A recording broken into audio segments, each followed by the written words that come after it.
नमस्कार दोस्तों, स्वागत है आप सभी का क्रिसेंट एजुकेशन क्लासेस में। कैसे हैं आप सभी लोग? उम्मीद करते हैं सभी लोग स्वस्थ होंगे और अच्छी प्रिपरेशन दोस्तों आपने स्टार्ट कर दी होगी उत्तराखंड एलटी परीक्षा की। दोस्तों नवंबर में उत्तराखंड एलटी के फॉर्म आएंगे और मार्च 2024 में दोस्तों आपके एग्जाम को शेड्यूल किया गया है। अभी दोस्तों पदों की संख्या 657 है, लेकिन दोस्तों ये आगे बढ़ेगी और 1300 पदों के करीब दोस्तों आपको ये भर्ती देखने को मिल सकती है। और 1300 पदों में दोस्तों हमने आपको पहले भी बताया था कि प्रस्ताव शिक्षा विभाग के द्वारा तैयार किया जा रहा है, इसको जल्द ही प्रेषित किया जाएगा। इस समय पर दोस्तों माध्यमिक शिक्षा विभाग में शिक्षकों की काफ़ी कमी है। उत्तराखंड एलटी और प्रवक्ता की मैं बात कर रहा हूं, तो ऐसे में अभी प्रवक्ता के फॉर्म भी दोस्तों आपको जल्दी देखने को मिलेंगे। शिक्षण अभिरुचि एक महत्वपूर्ण टॉपिक है जो कि दोनों में आता है और दोस्तों हम इसी की दोस्तों एक विशेष सीरीज यहाँ पर चला रहे हैं, शिक्षण अभिरुचि। यहाँ पर दोस्तों आपको मॉडल पेपर सॉल्व करवाए जाते हैं, इसके अलावा टॉपिक्स भी करवाए जाते हैं। तो आप प्लेलिस्ट में देखिए हमारे, आपको लगातार दोस्तों वहां पर उत्तराखंड प्रवक्ता स्क्रीनिंग, इसके अलावा उत्तराखंड एलटी शिक्षण अभिरुचि की विशेष सीरीज टॉपिक वाइज मिल जाएगी। और इसके अलावा दोस्तों आजकल हम मॉडल पेपर भी आपको लगातार सॉल्व करवा रहे हैं। अब आपको पदों की दोस्तों टेंशन नहीं लेनी है। 1300 पदों के तकरीबन दोस्तों भर्ती आएगी। सभी सब्जेक्ट्स के लिए अच्छे मौके रहेंगे। सभी जो सब्जेक्ट्स हैं वो अच्छे मनोयोग से प्रिपरेशन करें, क्योंकि आपके लिए अवसर अब आ रहा है। अब आपको सिर्फ और सिर्फ प्रिपरेशन पर ही ध्यान देना है। आज दोस्तों हम करेंगे मॉडल पेपर 9। इससे पहले दोस्तों हमने 8 मॉडल पेपर्स आपको सॉल्व करवाए हैं, जरूर उनको देखिएगा। उससे दोस्तों आपको पता लगेगा कि भाई उत्तराखंड एलटी में किस तरह के क्वेश्चंस दोस्तों आते हैं, उसका लेवल क्या रहता है। इससे पहले भी दोस्तों हमने कल एक वीडियो बनाई थी जिसमें हमने आपको उत्तराखंड एलटी के टीचिंग एप्टीट्यूड के सिलेबस को डिटेल में बताया था। दोस्तों डिटेल एनालिसिस थी, उसमें हर टॉपिक के बारे में दोस्तों हमने आपको बताया था कि किससे कितना पढ़ना है। और उसमें दोस्तों हमने मार्क्स को भी बाइफरकेट करके बताया था कि भाई किस टॉपिक से कितने मार्क्स का अभी तक आया है। इससे दोस्तों आपके लिए यह आसानी रहेगी कि कौन सा टॉपिक आपके लिए इंपॉर्टेंट है, किस पर ज्यादा ध्यान देना और किस पर कम ध्यान देना है। कभी कभार क्या होता है कि हम ऐसे टॉपिक पर ज्यादा ध्यान देते हैं जो कि उतना इंपॉर्टेंट नहीं होता है और फिर उसके बाद उसको प्रिपेयर करने का कोई फायदा नहीं रह जाता। तो सही डायरेक्शन में भी मेहनत करना आवश्यक है। सही डायरेक्शन में प्रयास करेंगे तभी जाके रिजल्ट भी मिलेगा। तो चलिए दोस्तों आज की क्लास को स्टार्ट करते हैं। सभी लोग अपने कॉपी पेन उठाइए और देखिए कि आप कितना स्कोर यहाँ पर कर पाते हैं और अपने स्कोर को अंत में कमेंट बॉक्स में जरूर बताएं। तो चलिए दोस्तों आज की क्लास को शुरू करते हैं। तो दोस्तों आज का पहला क्वेश्चन है, मनोविज्ञान ने सर्वप्रथम अपनी आत्मा का परित्याग किया, फिर अपने मन का और फिर अपनी चेतना का, अभी वह एक प्रकार के व्यवहार को संजोए हैं। यह कथन किसका है? टिचनर का, वुंट का, वुडवर्थ का या फिर मैकडुगल का? अब इंग्लिश वाले भी टेंशन ना ले, उनके लिए भी है statement. Psychology first abandoned its soul, then its mind and then its consciousness, now it has preserved only one type of behavior, the statement is। ठीक है, तो देखिए मनोविज्ञान से संबंधित उसमें प्रश्न है जो कि महत्वपूर्ण है और एक महत्वपूर्ण स्टेटमेंट है। और ये स्टेटमेंट दोस्तों आपका किसके द्वारा दिया गया है? वुडवर्थ के द्वारा दोस्तों दिया गया है। तो सी वाला ऑप्शन दोस्तों इसका बिल्कुल करेक्ट है। देखिए स्टेटमेंट तो दोस्तों आपको याद रखने पड़ेंगे, बहुत महत्वपूर्ण। नेक्स्ट प्रश्न देखेंगे दोस्तों।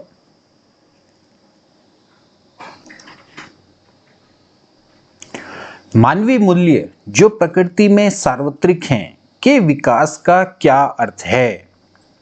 मानवीय मूल्य मतारोपण, अंगीकरण, अनुकरण या फिर अभिव्यक्ति।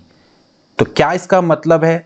Development of human values which are universal in nature means indoctrination, adoption, imitation या फिर मैनिफेस्टेशन। मानवीय मूल्य हम जानते हैं दोस्तों कि जो ह्यूमन वैल्यूज होती हैं और यूनिवर्सल है नेचर में, तो इसके डेवलपमेंट का क्या अर्थ है भाई? आप इसको क्या लेंगे? इंडोक्ट्रिनेशन। इंडोक्ट्रिनेशन का मतलब ये होता है दोस्तों कि आपने कोई चीज आपसे बिना सोचे समझे आपसे बोला जाता है कि बस इसको एक्सेप्ट कर लो, इसको ब्रेन वॉशिंग भी बोला जाता है। ठीक है, इंडोक्ट्रिनेशन पे तो दोस्तों मैंने बनाई भी है वीडियो, प्रतिपादन से भी दोस्तों इसको समझा जाता है। ठीक है, अंगीकरण यानी कि एडॉप्टेशन, आप उसको अपना लो, अनुकरण करिए उसका, या फिर आप उसको अभिव्यक्त करें। तो इसका राइट आंसर क्या है दोस्तों? मूल्यों का डेवलपमेंट सिंपल सा मतलब है अभिव्यक्ति। ठीक है, अगर आपके अंदर मानवीय मूल्यों का विकास हुआ है तो इसका मतलब यह है कि आपको उनकी अभिव्यक्ति आनी चाहिए, आपको उसको मैनिफेस्टेशन आना चाहिए। ठीक है, तो इसका जो डी वाला ऑप्शन है दोस्तों बिल्कुल करेक्ट है।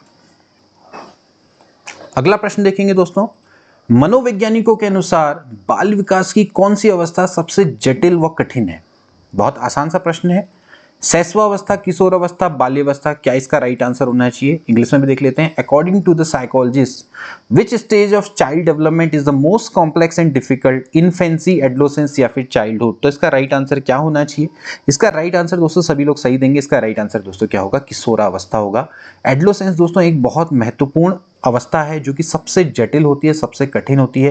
किशोरावस्था में दोस्तों जनरली जो किशोरावस्था होते हैं वो अपने माँ बाप के साये से निकल कर, क्योंकि बाल्यावस्था से दोस्तों किशोरावस्था में एंट्री कर रहे होते हैं, तो उस केस में दोस्तों उनको माँ बाप के साये से निकलकर दोस्तों की संगत में रहना ज़्यादा पसंद होता है। ठीक है, फ्रीडम दोस्तों वो चाहते हैं, लेकिन समस्याएं उनकी बहुत ज़्यादा रहती हैं, है ना, और कल्पनाशील दोस्तों ज़्यादातर रहते हैं। सामाजिक समायोजन में, अपने आसपास के वातावरण के समायोजन में लगातार दोस्तों उनको कठिनाइयों का सामना करना पड़ता है। ठीक है, शारीरिक रूप से भी कई सारे चेंज उसमें आ रहे होते हैं, तो किशोरावस्था दोस्तों सबसे जटिल व कठिन अवस्था होती है वैज्ञानिकों के अनुसार। तो बहुत इंपॉर्टेंट दोस्तों ये कॉन्सेप्ट।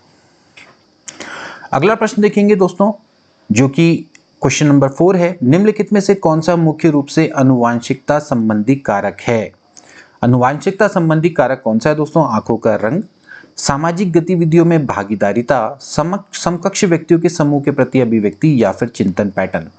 अब देखिए दोस्तों, ये आपका विकास में आनुवांशिकी और वातावरण के योगदान से संबंधित दोस्तों आपका प्रश्न है। कोई भी आपका ह्यूमन है, उसके डेवलपमेंट में कौन सा जो हम कह सकते हैं कौन सा जो टाइप है वो ज़्यादा इफेक्ट करता है, या कौन सा कारक है वो ज़्यादा इफेक्टिव है। ठीक है, कौन सा फैक्टर है ज़्यादा इफेक्ट करता है, लाइक हेरिडिटी ज़्यादा इफेक्ट करती है या फिर नेचर। ठीक है, तो ये इसको हम प्रकृति और पोषण विवाद बोलते हैं। विकास में दोस्तों इसका काफ़ी यूज आता है। विकास, वृद्धि एवं विकास में से संबंधित जितने भी नियम है उसमें संबंधित इससे प्रश्न बनते हैं। तो विच of the following is the mainly heredity related factor? I colour, participation in social activity, attitude towards पर ग्रुप, या फिर थिंकिंग पैटर्न? तो इसका राइट आंसर क्या है? काफी आसान है इसका, तो आई कलर, यानी कि दोस्तों जो आपका आंखों का रंग है वो मुख्य तरह दोस्तों किससे संबंधित है? आपके आनुवांशिकता से संबंधित कारक है। बाकी दोस्तों अगर आप देखें जैसे सामाजिक गतिविधियों में भागीदारिता, तो दोस्तों आपके एनवायरनमेंट पे डिपेंड है। समकक्ष व्यक्तियों के समूह के प्रति अभिव्यक्ति, ये भी दोस्तों आपका एनवायरनमेंट है। Thinking pattern is also related to आपके जो आपका एनवायरनमेंट है उससे दोस्तों ये संबंधित है। लेकिन जो पूरी तरह से हेरिडिटी रिलेटेड फैक्टर है वो आपकी आंखों का जो कलर है वो डिपेंड करेगा आपके किस पर? आपके जीन्स पर दोस्तों वो डिपेंड करेगा। अगला प्रश्न देखेंगे दोस्तों, मनोसामाजिक सिद्धांत निम्न में से किस पर बल देता है? क्रिया, प्रसूत, अनुबंधन, उद्दीपन व प्रतिक्रिया, लिंगीय व प्रसुप्ति स्तर, या फिर उद्यम के मुकाबले में हीनता स्तर? Psychological psychosocial theory emphasises which of the following? ठीक है, तो साइकोसोशियल थ्योरी बहुत इंपॉर्टेंट है दोस्तों ये। Operant, contract, stimulus and response, sexual and dormancy stage, या फिर infinity level, compare to enterprise? तो क्या इसका दोस्तों राइट आंसर होना चाहिए? मनोसामाजिक सिद्धांत। तो मैं इसका राइट आंसर आपको बताता हूं दोस्तों, इसका जो राइट आंसर है वो डी है। उद्यम के मुकाबले में जो दोस्तों हीनता स्तर है, ये दोस्तों आपका मनोसामाजिक सिद्धांत से दोस्तों संबंधित है। ये दोस्तों आपका पर्सनैलिटी का बहुत ही बेहतरीन सिद्धांतों में से दोस्तों एक है मनोसामाजिक सिद्धांत। इसको दोस्तों एरिक एरिक्सन के द्वारा दोस्तों दिया गया था। मैं आपको एक बार इसके बारे में थोड़ा बता दूं ताकि आपको समझ में आ जाए। एरिक एरिक्सन दोस्तों सिंपली ये कहते हैं दोस्तों कि जो व्यक्ति पूरा जो उसकी आयु है, मतलब आप उसको जो पूरा मतलब जन्म से लेकर मरण तक की जो स्थिति है दोस्तों, इन्होंने इसको 8 पार्ट में दोस्तों डिवाइड किया है, 8 भागों में डिवाइड किया है। और दोस्तों जो हर पार्ट है, हर पार्ट में दोस्तों एक पॉजिटिव और एक नेगेटिव को दोस्तों बताया गया। ठीक है, एक पॉजिटिव पार्ट है और एक आपका नेगेटिव पार्ट है। तो इसमें दोस्तों कई सारे पार्ट्स आते हैं, जैसे कि इसी में से दोस्तों आपका क्या आता है? उद्यम के मुकाबले में हीनता स्तर। ठीक है, ये दोस्तों आपकी अवस्था होती है। एक आपका क्या है? पॉजिटिव पार्ट है और एक क्या है? नेगेटिव पार्ट दोस्तों इसका है। ठीक है, तो इसमें कई सारे दोस्तों स्तर होते हैं, जैसे कि पहला स्तर इसमें होता है विश्वास वर्सेस या बनाम अविश्वास। ठीक है, इस तरह का दोस्तों स्तर है। तो विश्वास बनाम अविश्वास का मतलब यह है कि दोस्तों जैसे आपने देखा होगा कि जो बच्चे हैं जिनको माँ बाप के द्वारा बहुत ज़्यादा प्यार किया जाता है बचपन में, ठीक है ना, तो उनको अपने माता पिता के प्रति विश्वास रहता है। जैसे ये जो आयु होती है दोस्तों, होती है 0 से लेकर 18 माह। हर वायु को दोस्तों इन्होंने डिवाइड किया है। तो पहली जो स्थिति होती है वो होती है विश्वास वर्सेस अविश्वास, यानी कि बिलीव वर्सेस अनबिलीव, यानी कि आप बिलीव करते हैं नहीं करते हैं। तो अगर कोई माँ बाप अपने बच्चों को बहुत ज़्यादा प्यार करते हैं तो बच्चे उन पर बहुत ज़्यादा बिलीव करते हैं, ठीक है। वहीं दूसरी ओर की ऐसा होता है कि ऐसे जो बच्चे होते हैं जिनको शुरुआती तौर पे माँ बाप का बहुत प्यार नहीं मिलता है, तो वे अपने माँ बाप पे बिलीव नहीं करते। या हो सकता है कि कोई आपको कोई बच्चे हैं उनको गोद लिया जाए, तो उस केस में उनको अच्छे से खाना पीना रहना नहीं मिलता है, तो वो अविश्वास हो जाता है, ठीक है। तो पॉजिटिव भी है, नेगेटिव भी है, ठीक है। इसी तरह से दोस्तों जैसे दूसरा आपका, एक सेकेंड, इसी तरह से दोस्तों आपका जो दूसरा स्तर होता है, दूसरे स्तर में भी दोस्तों इसी तरह से होता है कि भैया स्वायत्ता बनाम प्रशिक्षण, ठीक है। तो इस तरह से दोस्तों आपके क्या होते हैं, कई सारे 8 दोस्तों इसकी स्टेजेस होती है, जिसमें से एक स्टेज दोस्तों क्या होती है, उद्यम के मुकाबले में हीनता स्तर। इसके बारे में बता दो दोस्तों, ये जो स्टेज होती है दोस्तों होती है 6 to लेके 12 तक के बच्चों के लिए होती है, ठीक है। तो ये दोस्तों आपका रहता है कि उद्यम के मुकाबले में हीनता स्तर। तो ये दोस्तों आपका किसका है, मनोसामाजिक सिद्धांत से संबंधित है। इसमें टोटल मिला के मैं आपको बता रहा हूँ कि 8 स्टेजेस हैं। 8 स्टेजेस को मतलब कि ईयर बाइज ईयर डिवाइड किया गया है, और इसमें एक पॉजिटिव है और एक नेगेटिव है। इसके बारे में दोस्तों मैं आपको कभी डिटेल वीडियो में बताऊंगा। तो फिलहाल दोस्तों नेक्स्ट क्वेश्चन देखते हैं। तो पहले नेक्स्ट क्वेश्चन देख लेते हैं। नेक्स्ट क्वेश्चन दोस्तों क्या है, पियाजे के अनुसार संज्ञानात्मक विकास के किस चरण पर बच्चा वस्तु स्थायित्व को प्रदर्शित करता है? मूर्त संक्रियात्मक चरण, औपचारिक संक्रियात्मक चरण, संवेदी प्रेरण चरण, या फिर पूर्व संक्रियात्मक चरण? अकॉर्डिंग टू पियाजे, at which stage of cognitive development does the children demonstrate objective permanence, ठीक है, यानी कि concrete operational step, formal operation stage, या फिर सेंसोमोटर फेज, या फिर प्री ऑपरेटिव फेजेस, ठीक है ना। तो क्या इसका राइट आंसर होना चाहिए? तो इसका राइट आंसर दोस्तों क्या होना चाहिए, मूर्त संक्रियात्मक चरण, औपचारिक संक्रियात्मक चरण, संवेदी प्रेरक चरण, या फिर पूर्व संक्रियात्मक चरण? तो दोस्तों इसका राइट आंसर आपका क्या है, प्री ऑपरेशनल जो फेज होता है, प्री ऑपरेटिव फेज दोस्तों, ये पूर्व संक्रियात्मक अवस्था होती है दोस्तों, जो कि आपकी 2 से 7 वर्ष तक की चलती है। इसी अवस्था में दोस्तों जो बच्चा है वो एक्चुअली क्या होता है कि आपका वस्तु स्थायित्व का दोस्तों उसमें गुण उत्पन्न होता है, ठीक है। लेकिन वो जो वस्तु के विभिन्न भौतिक गुण हैं उनको इंटीग्रेट नहीं कर पाता है, ठीक है। अब इसकी जो अवस्था है दोस्तों, इसमें जनरली क्या होता है कि बच्चा अहम केंद्रिता का इसमें होता है, नकल करने की प्रवृत्ति होती है, ठीक है, और वस्तु स्थायित्व का दोस्तों इसमें गुण रहता है। तो पूर्व संक्रियात्मक अवस्था इसका राइट आंसर होगा दोस्तों, जो डी वाला ऑप्शन करेक्ट है। अब नेक्स्ट क्वेश्चन देखेंगे। अगला प्रश्न है दोस्तों वो है प्रगतिशील शिक्षा से संबंधित, यानी कि प्रोग्रेसिव एजुकेशन। निम्नलिखित में से किस कथन से संबंधित है? परीक्षा मानदंड संदर्भित और बाह्य है, शिक्षक सूचना और प्राधिकार के प्रवर्तक होते हैं, ज्ञान प्रत्यक्ष अनुभव और सहयोग से उत्पन्न होता है, अधिगम तथ्यों के एकत्रीकरण और कौशल में प्रवीणता के साथ सीधे मार्ग पर चलता है। एक बार इंग्लिश में भी देख लेते हैं। Progressive education is related to which of the following statement? Examination is criteria, reference and external, teachers are disseminators of information and authority, ठीक है। इसके बाद knowledge arises from direct experience and collaboration, learning follows a direct path with the gathering of fact and mastery of skill. क्या इसका right answer होना चाहिए? तो इसका राइट आंसर क्या होना चाहिए दोस्तों? इसका राइट आंसर है ज्ञान प्रत्यक्ष अनुभव और सहयोग से उत्पन्न होता है। Knowledge arises from direct experience and collaboration, इसका दोस्तों राइट आंसर है। प्रोग्रेसिव नॉलेज दोस्तों इसके जो प्रवर्तक हैं वो हैं दोस्तों जॉन डीवी। बहुत ज्यादा दोस्तों प्रश्न पूछा जाता है। जॉन डीवी दोस्तों प्रगतिशील शिक्षा के विकास में दोस्तों इनका बहुत ज्यादा योगदान रहा है।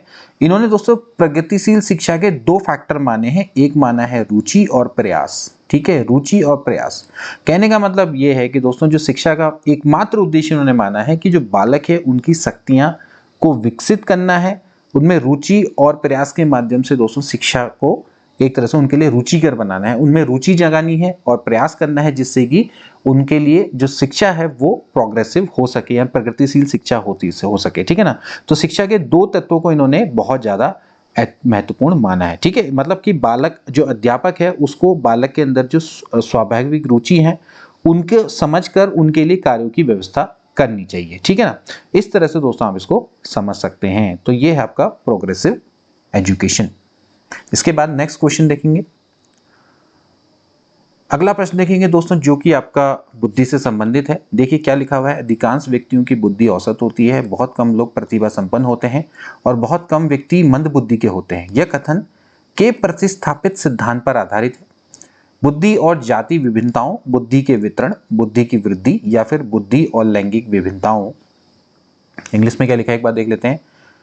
Most people have average intelligence, very few people are talented and very few people are retarded. This statement is based on the theory of intelligence and ethnic differences, distribution of intelligence, growth of intelligence, intelligence and gender differences. तो इसका right answer दोस्तों क्या होना चाहिए?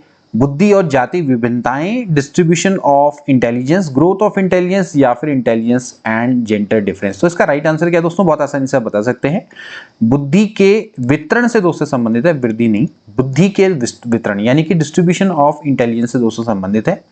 भाई बुद्धि का वितरण यह है कि सिंपली यह है कि कई लोग प्रतिभा संपन्न होते हैं, इसके लिए दोस्तों आईक्यू टेस्ट भी लिया जाता है। आईक्यू टेस्ट दोस्तों जो कि टर्मेन के द्वारा ये कॉन्सेप्ट को विकसित किया गया था। तो आपको पता है कि भाई जो कई लोग हैं प्रतिभाशाली बालक होते हैं, कुछ लोग एवरेज होते हैं और कुछ व्यक्ति दोस्तों बहुत मंद बुद्धि के होते हैं, ठीक है ना। तो यानी कि जो बुद्धि का जो वितरण है उससे दोस्तों ये संबंधित है, यानी कि जो डिस्ट्रीब्यूशन ऑफ इंटेलिजेंस उससे दोस्तों ये इसका संबंध है। अगला प्रश्न देखेंगे दोस्तों, क्वेश्चन नंबर 9। मानव व्यक्तित्व परिणाम है केवल आनुवंशिकता का, पालन पोषण और शिक्षा का, आनुवंशिकता और वातावरण की अंतःक्रिया का, या फिर केवल वातावरण का। एक बार इंग्लिश में देख लेते हैं। Human personality is the result of only heredity of upbringing and education, interaction of heredity and environment, या फिर ओनली ऑफ द एनवायरमेंट। क्या इसका राइट आंसर होना चाहिए?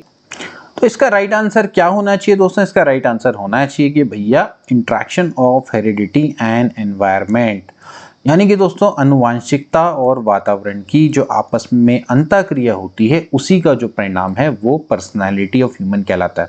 भाई ह्यूमन में पर्सनालिटी पे दोनों का इफेक्ट पड़ता है, उसके एनवायरनमेंट का भी इफेक्ट पड़ता है और उसकी आनुवंशिकता यानी कि जो उसके जीन है जो कि उसके पेरेंट्स से दोस्तों उसको ट्रांसफर हुए हैं उनका भी इफेक्ट पड़ता है। दोनों का जब इंटरेक्शन होता है तभी जाके उसकी पर्सनालिटी बनती है, ठीक है। बहुत बेसिक सा प्रश्न है। क्वेश्चन नंबर 10 देखेंगे।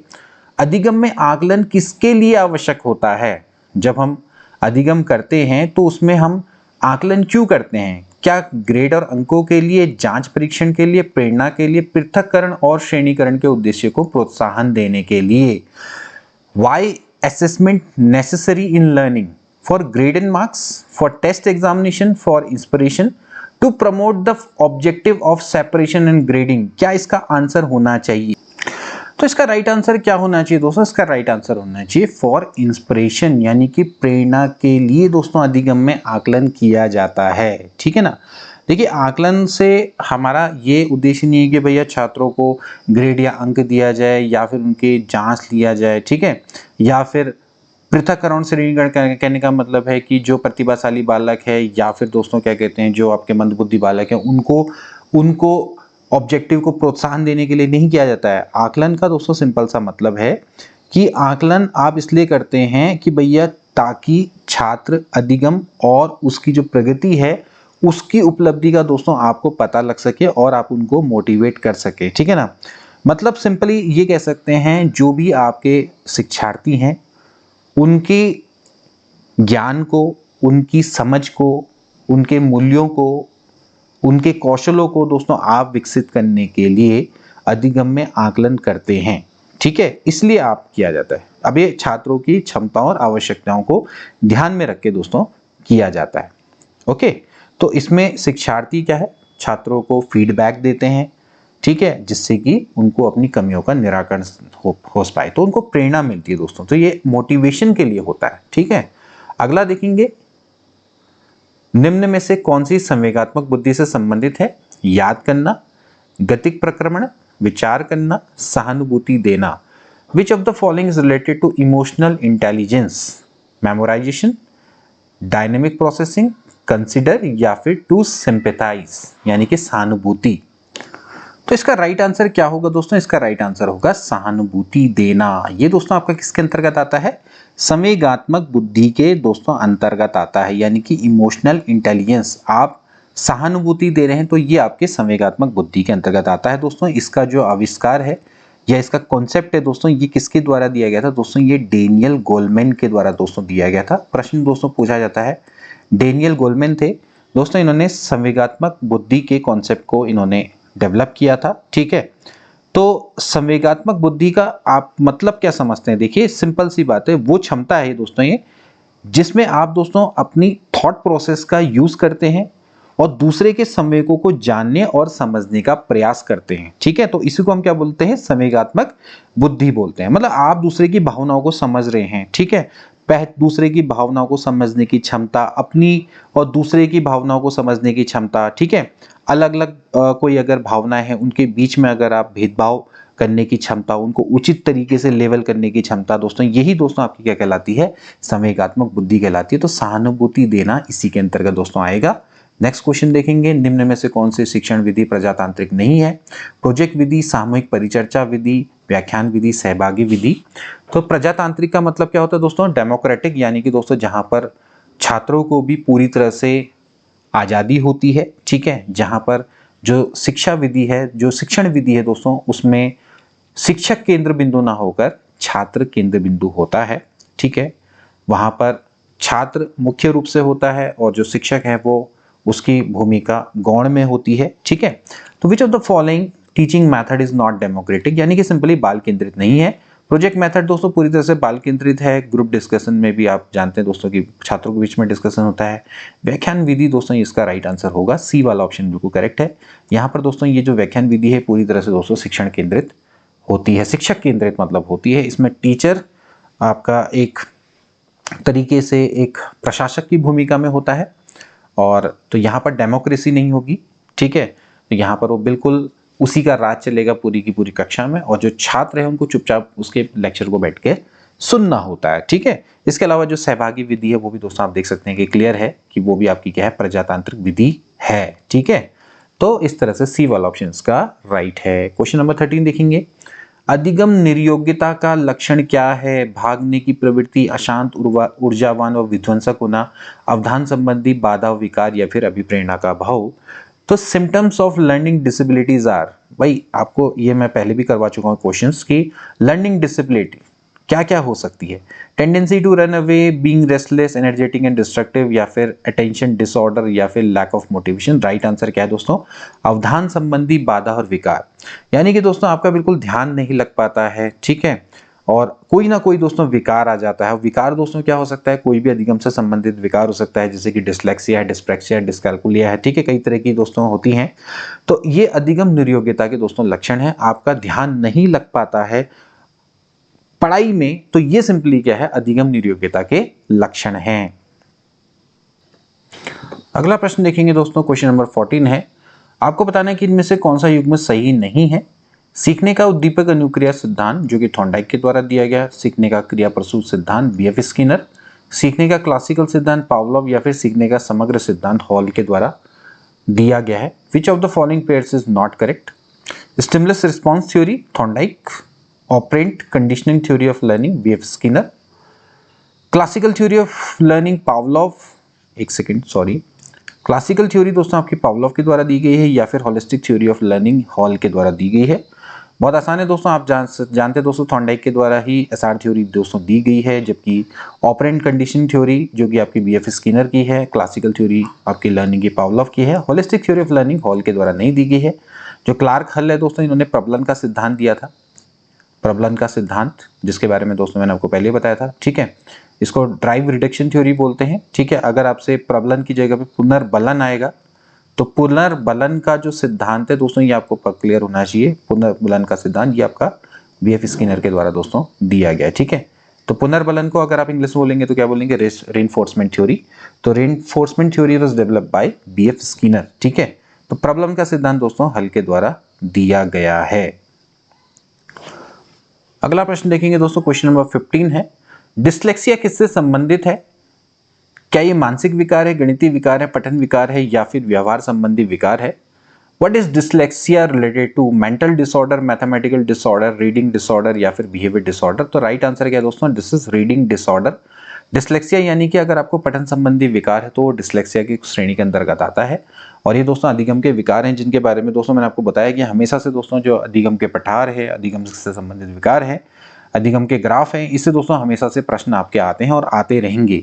तो ये दोस्तों आपका क्या है, ये आपका पठन संबंधी विकार है। गणितीय विकार को क्या बोला जाता है, डिस्कैलकुलिया बोला जाता है।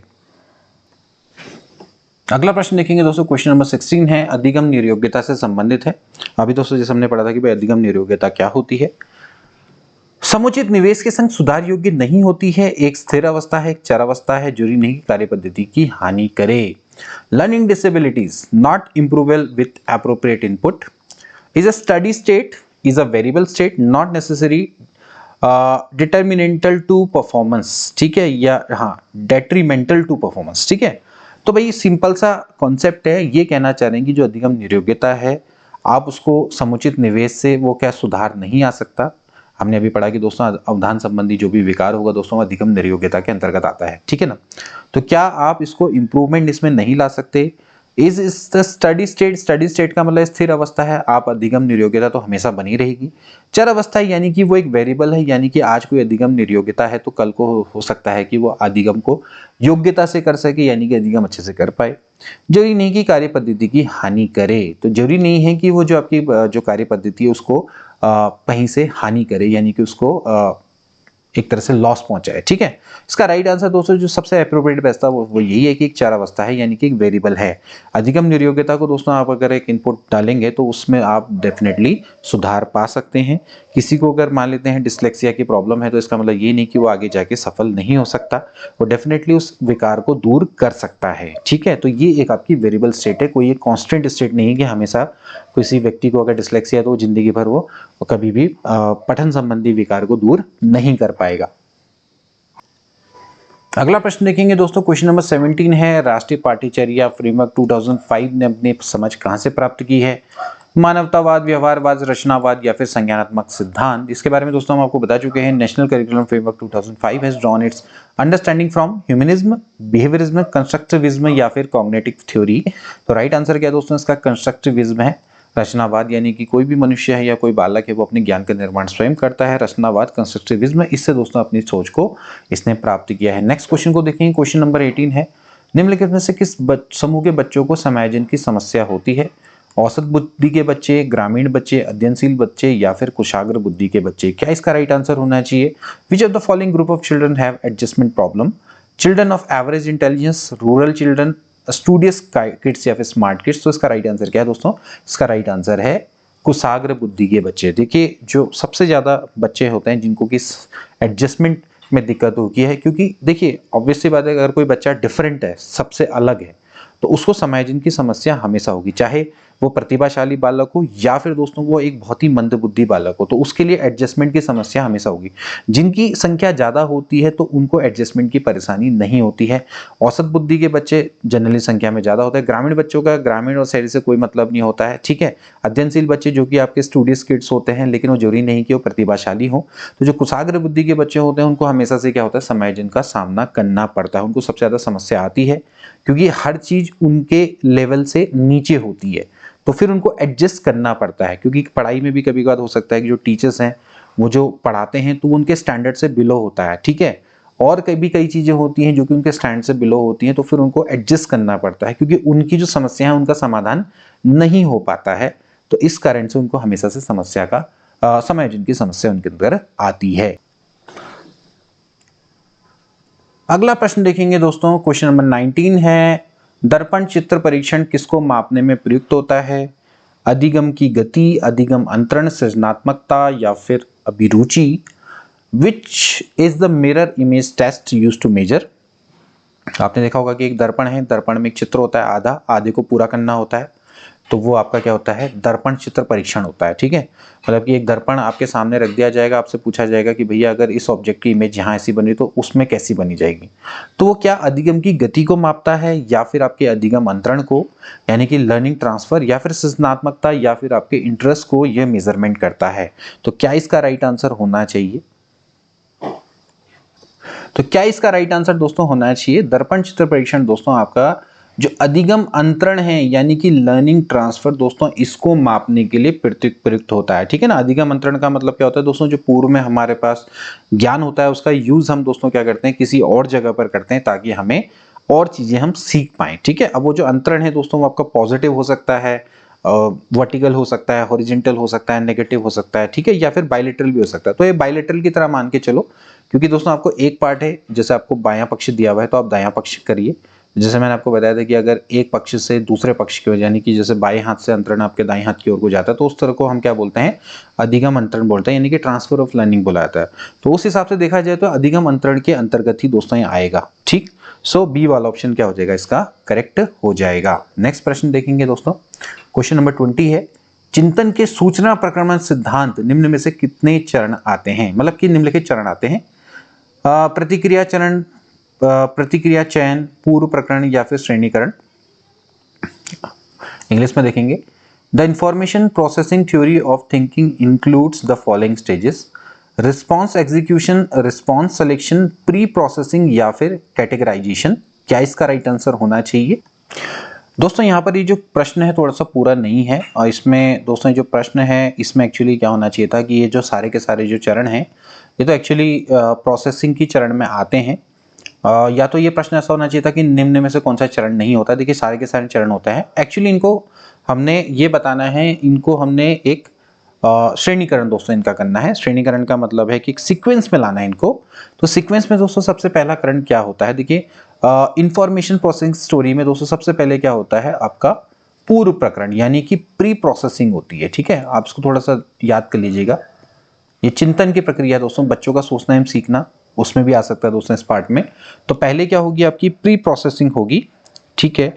उसके बाद दोस्तों आपका क्या होगा, कैटेगराइजेशन। ठीक है। यानी कि आप क्या करेंगे, कैटेगराइजेशन करेंगे। ठीक है। इसके बाद दोस्तों अगला जो आएगा वो आएगा फिर रिस्पॉन्स, सॉरी, इसके बाद जो आपका आएगा, पहले आपका दोस्तों क्या हो गया, आपका ये हो गया श्रेणीकरण, सॉरी यहां पर आप इसको सही कर लेंगे। ये आपका फिर जो नेक्स्ट आएगा दोस्तों वो आएगा रिस्पॉन्स सिलेक्शन। ठीक है, सिलेक्शन।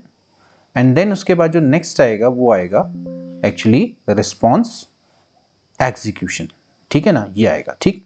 तो इस तरह से देखा जाए तो सबसे पहले आप क्या करते हैं, ये दोस्तों आपका पहला स्टेप है, दिस इज फर्स्ट स्टेप। इसके बाद प्री प्रोसेसिंग के बाद दोस्तों आपका आ जाएगा कैटेगराइजेशन, यानी कि सेकंड स्टेप है। उसके बाद रिस्पॉन्स का आप सिलेक्शन करेंगे, थर्ड स्टेप होगा दोस्तों, फिर ये होगा फोर्थ स्टेप। इस तरह से दोस्तों आपने क्या करना था, इसको कैटेगराइज करना था। हालांकि ये क्वेश्चन पूरा नहीं है, लेकिन फिर भी दोस्तों आप समझ सकते हैं कि इंफॉर्मेशन प्रोसेसिंग थ्योरी में एक्चुअली क्या होता है, पहले होती है प्री प्रोसेसिंग, यानी कि आपका जो सूचना है पहले प्रोसेस होगी, फिर उसके बाद दोस्तों उसका कैटेगराइजेशन होगा, यानी कि आप उसको विभिन्न श्रेणियों में डिवाइड करेंगे। फिर आप जो रिस्पांस देने जा रहे हैं उस रिस्पांस का आप सिलेक्शन करेंगे, एंड देन फिर उसके बाद रिस्पांस का आप एग्जीक्यूशन करेंगे। ये दोस्तों आपका किस में आता है, सूचना प्रक्रमण सिद्धांत के अंतर्गत दोस्तों आता है। तो ये थे दोस्तों आज के कुछ महत्वपूर्ण प्रश्न। आई होप दोस्तों आपको ये समझ में आए होंगे, इनके आंसर भी आपको अच्छे से क्लियर हुए होंगे। नेक्स्ट वीडियो में मिलेंगे दोस्तों इसी तरह के मॉडल पेपर के संग। जल्दी ही दोस्तों हम नेक्स्ट हमारी टॉपिक वाइज सीरीज भी लेकर आएंगे। आई होप दोस्तों आज का सेशन अच्छा लगा होगा। अच्छा लगा है तो जरूर कमेंट करें और अपने दोस्तों के बीच में शेयर करें, लाइक भी करें। नेक्स्ट मिलते हैं अगली वीडियो में, तब तक के लिए take care and good bye.